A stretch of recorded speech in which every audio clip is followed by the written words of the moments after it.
In a dark part of the Atlantic, a lonely lighthouse stands against the endless waves. It's a tower that time seems to have forgotten. For years, it was a hopeful light for sailors on dangerous waters. But now, it tells spooky stories about ghosts and scary secrets. What happened to the man who kept the light? Why do old sailors still talk about strange, ghostly lights dancing in the tower on nights with no moon? This is the spooky story of the Moor Lighthouse and the scary mystery it has kept for more than 100 years. In 1875, the lighthouse first shone its bright light over the stormy sea. It was a strong guard for many ships. It was a sign of safety, a promise of a safe trip. But the man who took care of the light, Thomas Whitaker, was a very mysterious and lonely person. He lived all by himself, with only the sound of the crashing waves and strong wind. As years went by, people started whispering about strange things happening on the remote rock.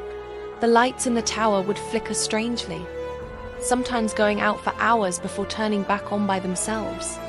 Shadows that couldn't be explained were seen moving inside the stone walls, as if they were dancing to music no one could hear. Then, on a very stormy night, Thomas Whitaker disappeared. He vanished completely, leaving only silence and a mystery that would confuse people for many years. The night he disappeared was very violent. A huge storm, bigger than usual for the Atlantic, hit the coast hard. From the shore, people worriedly saw that the lighthouse's bright light had gone out. Even more troubling, sailors in the storm said they saw a faint, ghost-like shape in the tower, calling them toward the sharp rocks. When the storm passed and the sea was calm, a boat was sent to the lighthouse. The search team found the tower was totally empty. Thomas Whitaker was gone. All his things were still there, perfectly neat and untouched. A meal half-eaten was left on the table, now cold. Worst of all, his journal was open on his desk, with strange notes about a storm he'd never seen before. He wrote that the storm seemed to come not from the sky, but from inside. There was no sign of a fight or any crime, just an empty, haunted lighthouse and a heavy silence. People on the coast said they heard strange, sad sounds on the wind that night. They also smelled old candle wax, even though the lighthouse used a modern lamp. The mystery got bigger, making the lighthouse known as a strange and spooky place. Over the next few decades, the story of the haunted lighthouse became even more famous. Sailors who passed by swore they saw odd, flickering lights in the tower, even when it was empty. A soft, glowing shape would sometimes show up in the top window, a lonely figure you could see on the darkest nights. Visitors to the lonely rock said they heard quiet whispers on the wind, voices that seemed to be asking for help, or maybe telling them to go away. Others felt a sudden strange cold that went right through them, even on warm summer days. The lighthouse changed from a guide for ships to a destination for ghost hunters and thrill seekers.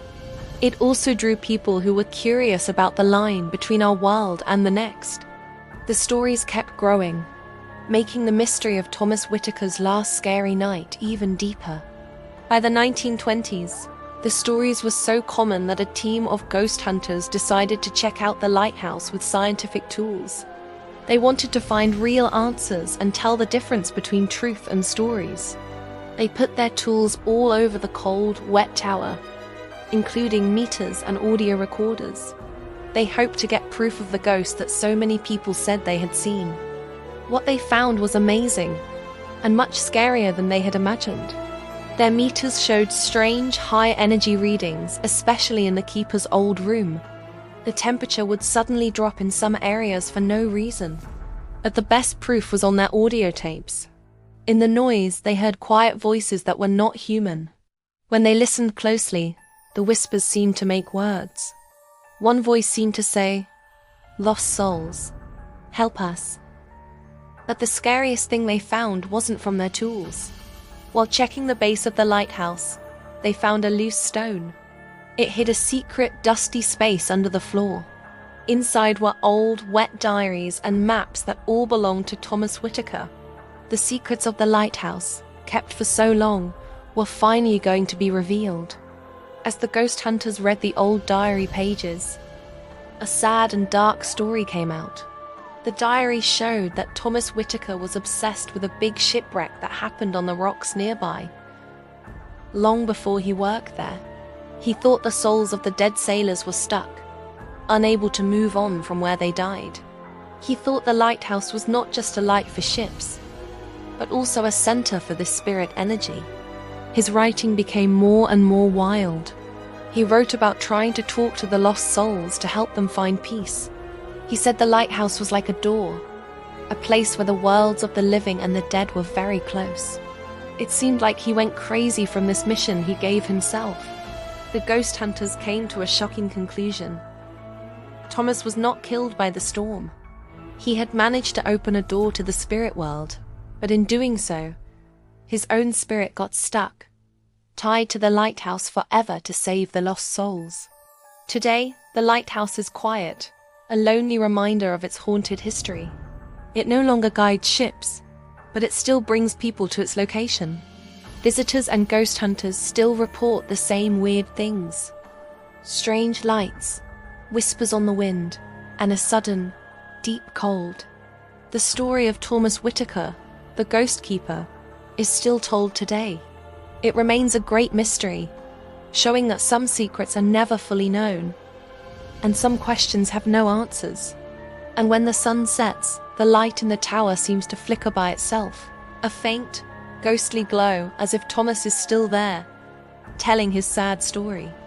As night comes, the lighthouse keeps watch over the sea, its ghost guardian waiting forever.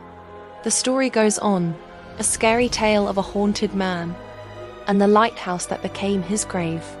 What do you think really happened to Thomas Whitaker? Share your ideas in the comments below. Thanks for watching, and please subscribe for more stories about the unknown.